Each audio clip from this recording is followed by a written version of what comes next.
It was the proverbial point of no return. Already motoring down the airstrip at speeds faster than any automobile or passenger train could achieve, we were seconds away from doing what still seemed impossible right up until the final moment. Flight. I was filled with anticipation like the son of Icarus himself. Oh.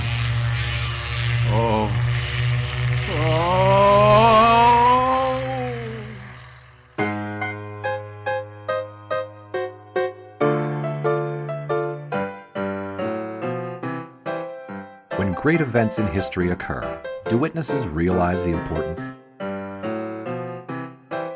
Looking back on my time now, I realize I was one of the lucky ones, privileged to tell the stories of those times. I'm Orville Mulligan, sports writer.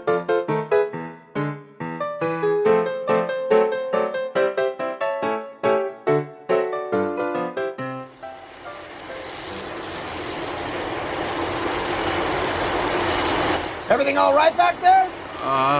Tip-top, that's the spirit. Don't worry about the upchucking. Happens to a lot of folks on the first ascent. We're leveling out now and then smooth flying all the way to Texas. Leaving the surface of the Earth was quite the singular experience. My awareness of gravity had been purely of the textual variety before lifting off in that J-1, leaving my fate to the invisible whims of wind and a pilot whom I'd met 10 minutes ago.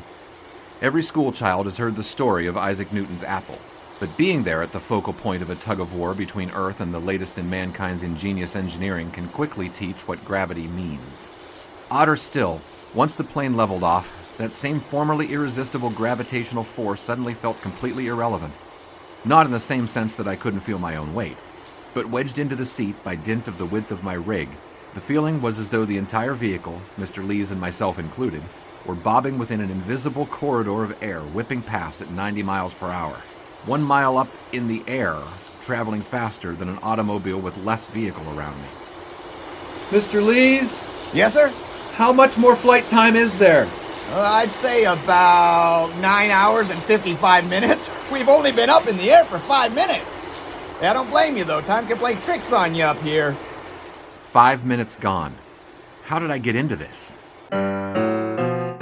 I'm just saying. Or I think I'm saying. Or... No. There's something I want to say, so I'm just gonna say it. All right. Maybe you and I, we should... Orville! Just the man I wanted to see. I got a belated Christmas present for you. Okay, not so much. A present as an assignment. But it's a great one. A peach of assignment to close out the year. Well, don't keep me in suspense, boss. You're going to California for the Rose Bowl. But... Isn't that great? The Rose Bowl. The biggest football game of the year. Penn State versus Washington. That's Notre Dame and Stanford, Father. Right. You're gonna have a great time. It's still summer there. It's always summer there. But Mr. Delft, the Rose Bowl is on January 1st. I'd have very little hope of getting there in time. Pragmatically speaking, getting to Pasadena inside of 4 days was well possible, but hardly simple, involving up to a half-dozen transfer connections near perfectly timed, not to mention that it's 4 days in train cars. No hope at all, really. Surely it's just a matter of timetables. But don't worry about trains. Actually, just worry about one train, because this is the best part. You're flying there! Flying? Yes, sirree, like a bird. I've arranged for you to meet with Wilbur Leach. That's Walter Lees. Right. Catch a train over to Dayton this afternoon. What's the time on that, Marla? You've got 2 hours and 7 minutes to catch the next, and best, line to Dayton. Great! Plenty of time. And then tomorrow, first thing in the morning, William. Walter, whatever. We'll fly you to Houston. Dallas. And from there, you jump over to Albuquerque. El Paso. And the day after that, you'll go on to Los Angeles. I've got it all for you here, along with some clippings on Mr. Lees. I've borrowed you this book as well. The Aeroplane in War, written in 1912. I looked for something a little more scientific, but this is all they had. I envy you, Orville. You're gonna have the adventure of a lifetime.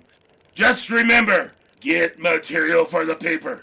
I want a game write-up to be sure, but also get together enough to write a couple of feature links on the commercial possibilities of air travel. There's a big future in that, and something on the air meet circuit. Can aerial sports catch on? That sort of thing, you know what I'm saying. Got it? Great! Marla, I'm gonna go for a turn or two around the block. I still can't believe you bought yourself that thing. But I didn't. It was a gift from Santa Claus. I just hope Santa Claus is paying for it. Want to lift to the station, Orville? Well, I'd certainly enjoy taking a spin in the new flivver. You sure would enjoy it. She's a beaut. I'll bring her around in 1 hour. Across the country on an airplane. Yes, quite the adventure. Who would have thought it possible 20, maybe even 10 years ago? Okay, I've got to get to packing back at my place. You were saying something? What? Oh, yeah. Don't forget a good warm scarf. For California? For the flight. It's gonna be cold a mile up in the air. A scarf, right. And the other thing? Orville, you are so willfully obtuse.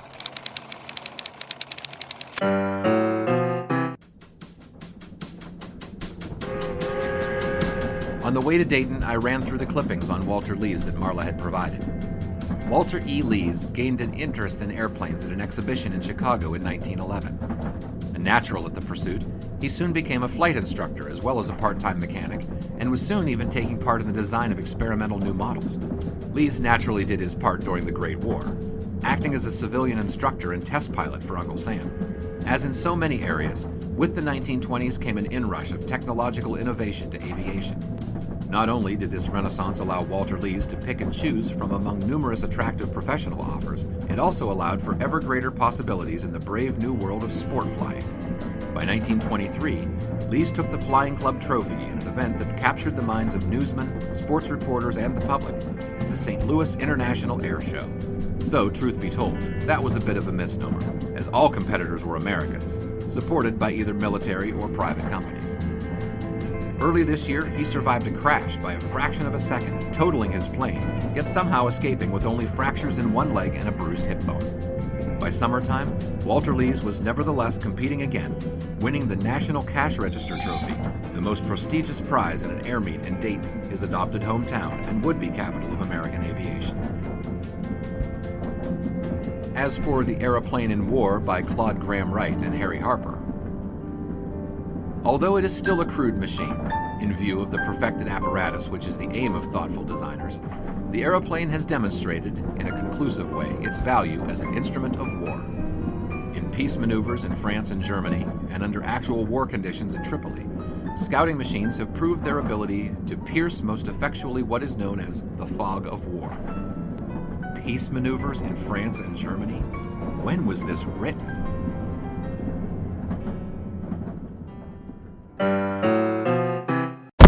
The next morning in Dayton, things went smoothly. A driver from the Dayton Wright Airplane Company, likely a pilot in training, I guessed, picked me up at the hotel at 6 a.m., and his Packard hummed like a contented lion cub all the way to the airfield. When I got my first glimpse of the airplane, though, I had to admit doubts were creeping in as the reality of this undertaking was dawning on me like the Ohio sun in the sky. Seriously? This thing was going to fly?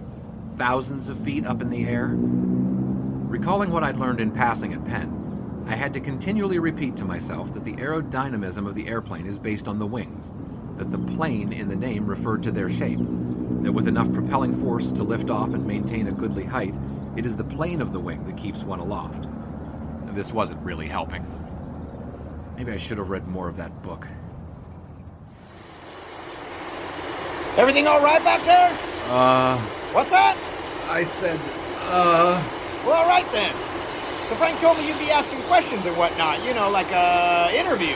After all, we got a fair amount of time before landing. Right, okay. What can you tell me about this model of airplane? Great question. This is a modified standard J-1 single-engine craft contracted by the Standard Aircraft Company. After the war, the Army sold a few thousand of these on surplus to the commercial market. This particular model is outfitted with an experimental engine designed in-house at Dayton Wright. Except for the shouting, Walter Lees at 5,000 feet was of identical temperament as he'd been at ground level. as much as anyone can make such a determination based on a persistent view of the back of a pilot's cap. Mr. Mulligan, I'm Walter Lees. Glad to make your acquaintance. Good to meet you. Much obliged for the, ride. Well, I hope you're not just looking for a ride, Mr. Mulligan, because this is flying. I take it this is your first time? On an aircraft, yes. I have gone ballooning twice. Well, I think you'll find this sort of flying is a wholly different sort of venture. But you're certain to take to flight. After all, your name's Orville, right? Get it? Orville, right? Orville, right? Like your namesake? Not quite a namesake. Just a coincidence. I was born 3 years before the Kitty Hawk flight. He's the boss here, you know. Great man. I'd introduce you and all, but he's not around. He rarely is, truth be told. But time's a-wasting, and it's a beautiful morning for flying. You're gonna want one of these caps. Here you are. Throw that on, and we'll get you into your rig. Rig? Your parachute. You strap it onto your back. Parachute? Are we going to need parachutes? Yeah, the company wants to save money. So instead of stopping to drop you off, we'll just drop you out over Dallas. I'm just pulling your leg. Nowadays, I'd rather go the way of better safe than sorry. I don't know about needing a parachute, but I can say from experience that in an emergency, you're going to want one. Like I said, I had some doubts. The wingspan of 44 feet 7 inches. Length 26 feet 7 inches. Top speed officially of 92 and some miles per hour, but unofficially, I think I've beaten that. In competition? Nah, in 23 in St. Louis, they timed me at 89.31 miles per hour. That was quite an event. The St. Louis International Air Meet began on October 2nd, 1923. Among the pilots and mechanics, we decided that the International in the name was so chosen in relation to the technology and not the competitors. Our friend, Mr. Mulligan, would no doubt prefer to couch the event in terms of sport, and I can certainly do so. The 1923 St. Louis International Air Meet was hardly the first of its kind, but with some 20,000 spectators at any one time and 100,000 said to have attended the competition at any point, the meet of 23 was quite probably the largest of its kind, and a far cry from aviation events of the sort I'd attended since 10. The 1923 meet in St. Louis showed the changing face of aviation in our United States. With sports headlining the attractions, the non-enthusiast might appreciate flying, what in my mind is set to become a foundational undertaking for our nation. The races of the St. Louis meet were individual contests of speed, but the public tended to think of the racers in terms of team as much as individual. I suppose this is natural enough, as a solid 2/3 of the field were made up of pilots from the Army and Navy who flew uniformed, their planes done up in the colors of the services. I had trained a few of these guys myself, in fact, but I'd be flying to better them, and I enjoyed the temporary camaraderie of my teammates piloting for any number of independent business interests who'd benefited from the aviation technology boom. Without fear of immodesty, I can say that the field in this competition was stiff. Everyone of any reputation in test flying was there. My confidence was unshaken, nevertheless.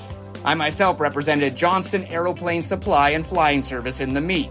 Johnson supplied the plane a Hartzell FC-1, an amazing machine whose body was made of nothing but plywood.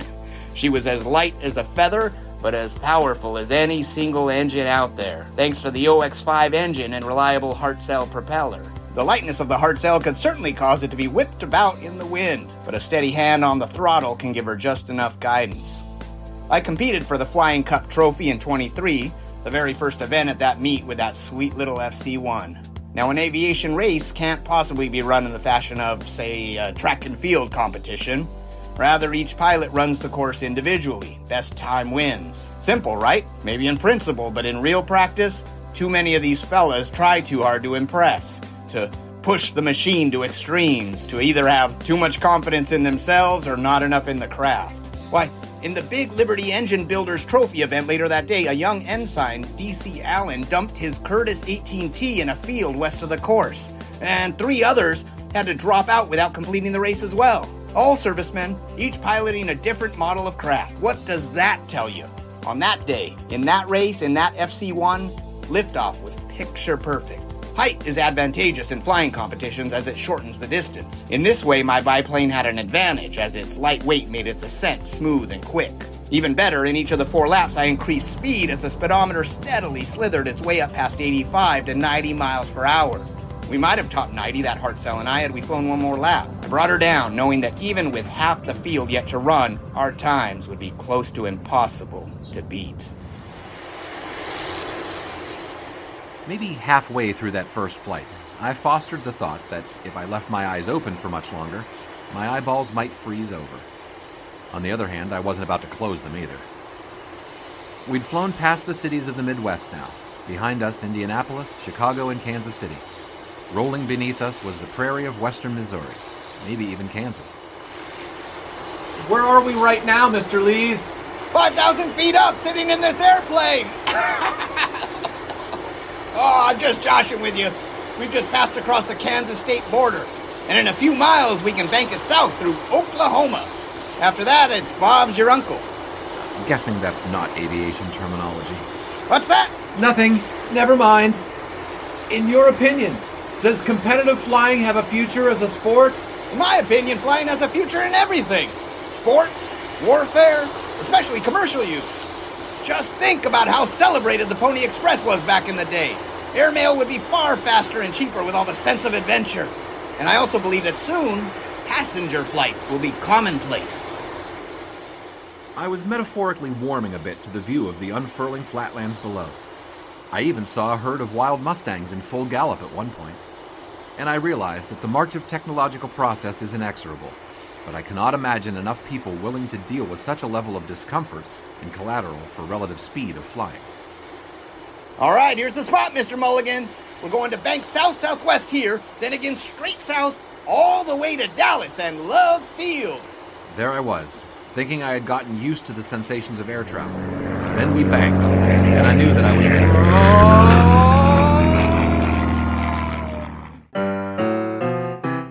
I slept the sleep of the dead that first night.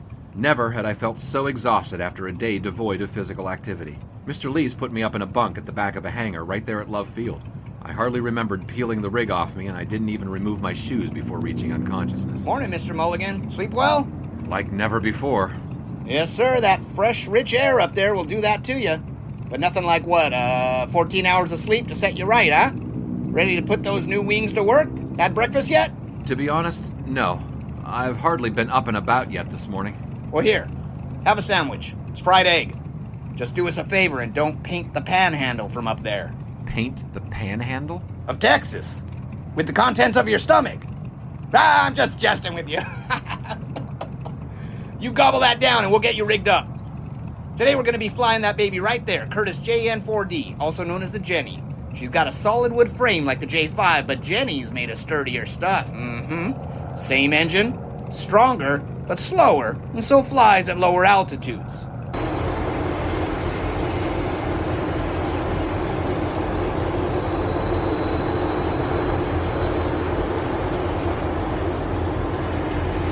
But the Jenny's a bit more maneuverable. She offers much better control. Here, I'll show you. Ready? I see.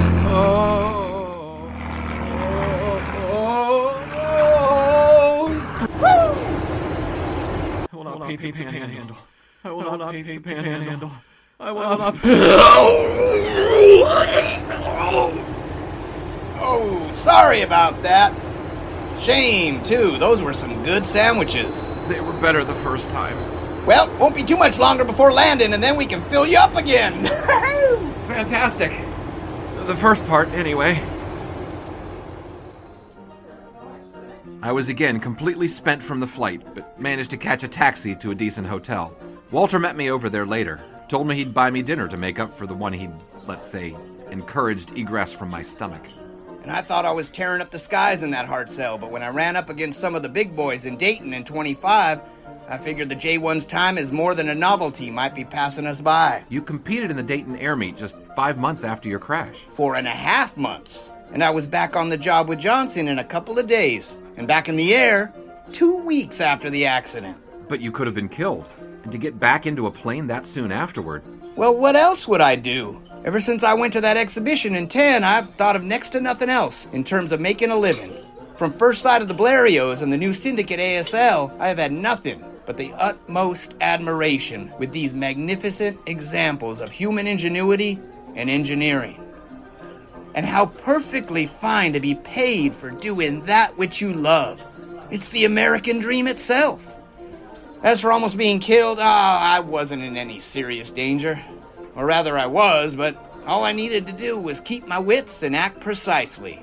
On the morning of May 13th of this year, I decided to do a little maintenance flying on the old LVG they had at Johnson. The LVG was built by the Germans for use in the Great War, and Johnson had gotten it through surplus sale. Spoils of war, I guess. My compadres and I refurbished it rather nicely, up until the day I thought that Helga, that's what we called her, was actually improving with age. Or through our refinements, at least. To this day, I can't figure why I wanted to go right then and there.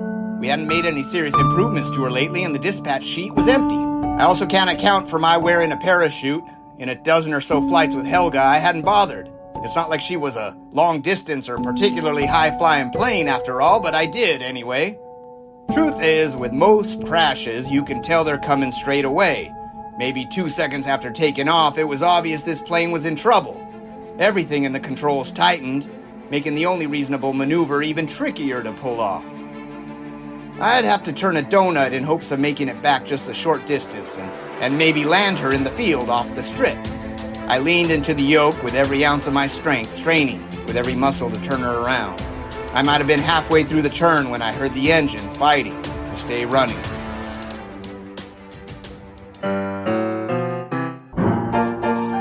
Well, good evening, gentlemen. I take it y'all found our dining facilities to y'all's liking? Yes, sir. Our regards to Chef. But I'm wondering if you might help me out with something. My pleasure. We aim to please. Well, this is the first time I've been to El Paso, and... Is that so? Well, welcome to the city. Oh, thanks, but I was wondering if you might be privy to certain information about it. Sure thing, mister. My friends and I were looking to perhaps get some drinks. Sure, plenty of refreshments in the restaurant y'all were just in right there. Well, not that kind of drinks. You know, like ginger ale? Well, I'm pretty sure we've got some ginger ale available, unless Chet fell asleep before running the delivery over again. Failing our place, I'm not sure what to recommend. There used to be a saloon right down the street there, but... See, that's the problem I'm having. I'd like to find that sort of old-fashioned drink, of the sort you might have found before Mr. Volstead came along. Excuse me in advance for the possible casting of aspersions on your character, sir, but are you implying that I might know the whereabouts of illegal substance? Maybe? Well, then I suggest you cease any such questioning.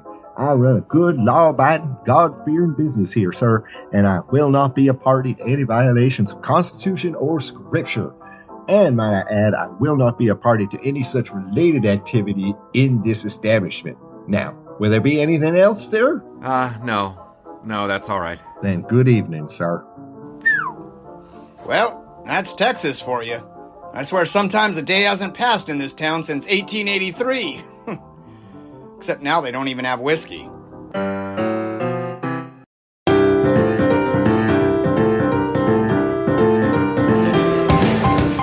The Dayton International Air Meet began on the first day of October this year and drew crowds not quite as grand as in St. Louis the year before, but with an even more talented roster of pilots, and with a traditional format for racing.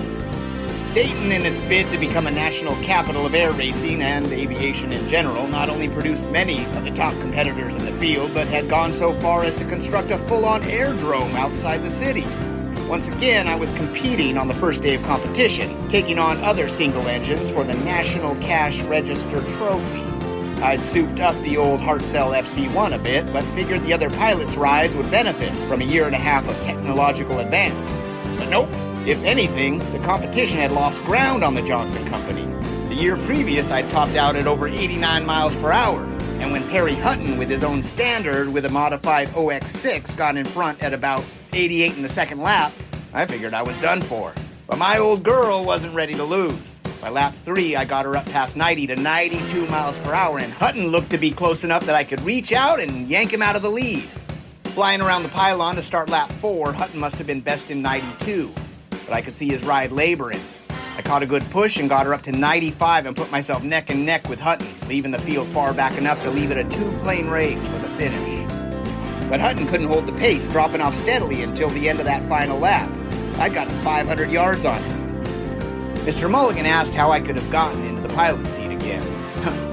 He might well have asked Red Grange why he wouldn't consider leaving behind the sense of accomplishment gained by besting the best.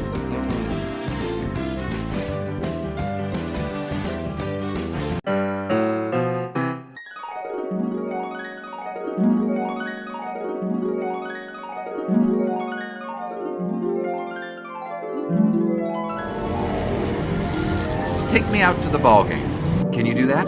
Sure thing, Mr. Camp. We're right on schedule for Fenway Park. Yes, sir. But no, Marla Mulligan's this is already all waiting wrong. for us. Why are we going to Boston? And Marla Mulligan? Am I married? Sure you are. Don't you remember after the Pirates Homestead Grays game? Mr. Lees, don't you think you should pull up? Mr. Lees? Dukes, call me Dukes. Dukes, why are you here? So here's the lowdown.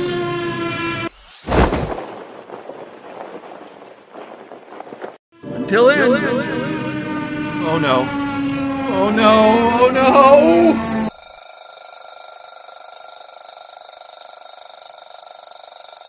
Now that was discomfiting. This is a modified Handley Page. It's British, designed specifically for passenger travel, even though today we're making an airmail run. The single wings and the biplanes are lots of fun for sport, but for any future beyond novelty, enclosed cabins are the only way to go. I'm just happy I have walls around me for once.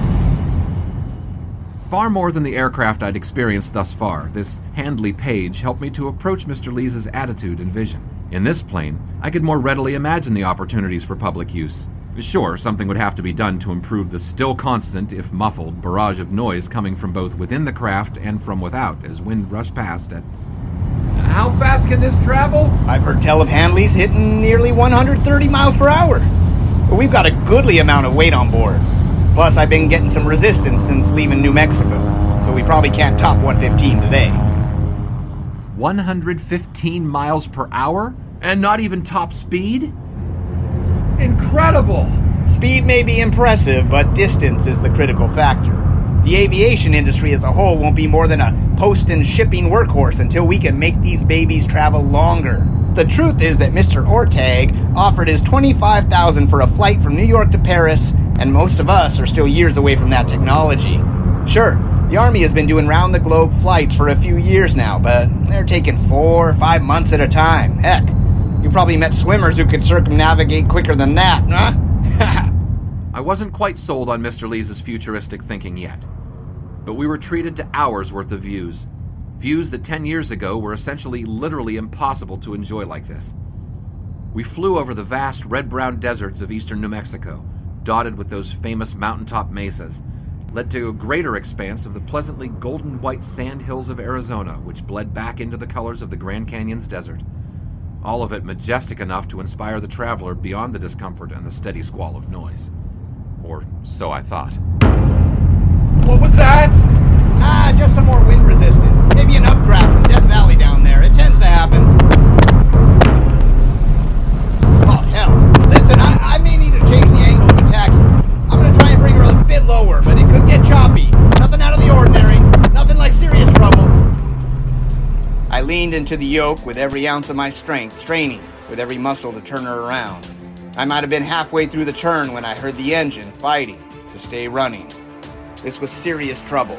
She was coming down hard, engine coughing its last, angled sharp to the ground. In short, out of control. In a fraction of a second, I knew I had to get out, but was too close to ground to jump. I slid up in the seat, pulled the ripcord on the chute, and sure enough, the velocity was enough to rip me right out of there, not more than 90 feet from where Helga ultimately went down.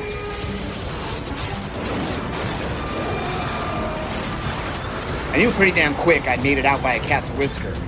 As soon as I was free of the cockpit, I hit the ground, bounced off, and was yanked back up a good 6 feet. I hit again and rolled until I stopped, ended up with a couple of broken bones and an immediate hankering for brandy. It also got me entry into the Caterpillar Club. I'm member number 9. And what is the Caterpillar Club? Well, 2 years ago, a couple of reporters from the Dayton Herald witnessed a friend of mine, Harry Harris. or, more properly, Lieutenant Harold R. Harris, having to bail out on a test run with a parachute. The plane was totaled, use of the parachute had demonstrably saved Harry's life, and the reporters hit upon the idea of forming an association of those who'd survived disaster solely by dint of a chute. Soon old Leslie Irvin, to that point the leading manufacturer of parachutes in Canada, saw the opportunity for publicity in recognizing the Caterpillar Club, so-called as a reference to the threads comprising the material of parachutes. And where's yours? Ah, at home. I never wear it at work. Only special occasions like get-togethers with the Quiet Birds. And the Quiet Birds are... Sorry, my inquiring friend. Some things only the Fraternal Order of the Skies may know. We're not called Quiet Birds for nothing, you know. Fair enough. Just as a fine film of sweat broke out over my entire body, my mind flooded me with sensations of the past, as though enveloping me in cushions for the imminent crushing blow. I was sent not so far past, but of just 3 days ago, back when I was nearly a whole country away. Good morning, Miss Delph. So it is. Just barely. I did catch the earliest possible train from Erie. Yes.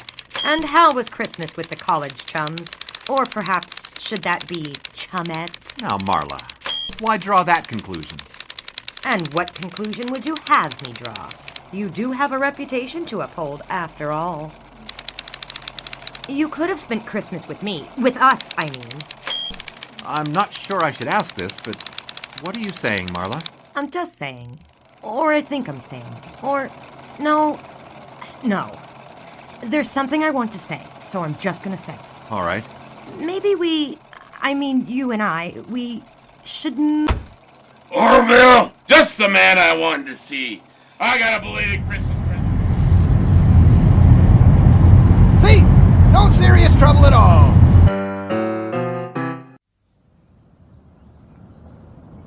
Well then, Mr. Mulligan, I suppose you'll be on your way. Enjoy the festivities. I understand they put on quite the fireworks display on New Year's Eve in Pasadena. And like they say, you can't beat the weather. I'll say, this is quite nice. Even better after a few days up in the air, huh? I cannot disagree with that. Thank you very much, Mr. Lees. This experience has left quite the impression. Happy to be impressive. Good luck to you, Mr. Mulligan. And come catch an air show next year. Should be a good one in Dayton. I may just do that, Mr. Lees. Walter is fine. We're fellow flyboys now, right? If you say so. Bon voyage, Walter. Hey, do you want me to have somebody drive you into town? Could be a ways. No thanks. Walking's good. Am I headed the right way? You certainly are.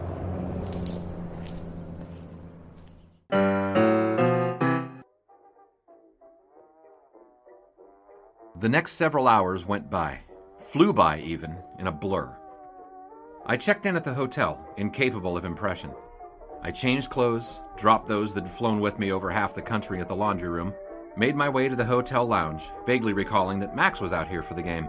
My mind still seemed at sea, or more accurately, the sky. This wasn't due to a sense that I'd cheated death from thousands of feet up. The trauma, undoubtedly made worse by buzzing imagination, had evaporated, leaving behind the ethereal sense of flight and view making the world so small. It was about to get smaller. Well, what do you know? Max Mackey and Huey Wozniak.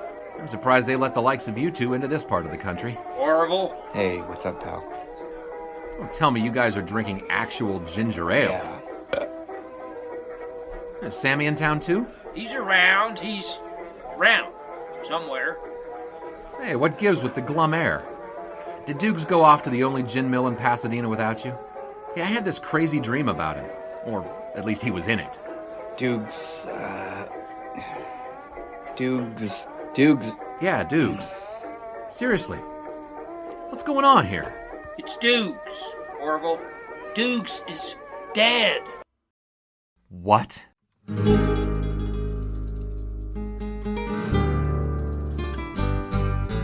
You have just listened to Orville Mulligan, Sports Writer, an audio drama podcast from Number 80 Productions and the Sports History Network. Episode script and story by Oz Davis and Darren Hayes. Orville Mulligan, Sports Writer stars Doug Fye, Ilona Fye, and Eric Bodwell. This episode co-stars in order of appearance Forrest Hartl and John Roberts. The theme song of Orville Mulligan, Sports Writer is Dayton Triangle's Rag and was arranged and performed by Bruce Smith. Additional original music provided by Mike and Jean Monroe, Silverman Sound Studios, and David Lizo of Dynamo Stairs. Please see this episode's liner notes for the full soundtrack listing. Orville Mulligan Sports Writer is produced by Darren Hayes and Oz Davis. Series concept by Darren Hayes. Keep your dial locked to this podcast station for the next exciting episode of Orville Mulligan Sports Writer, coming soon.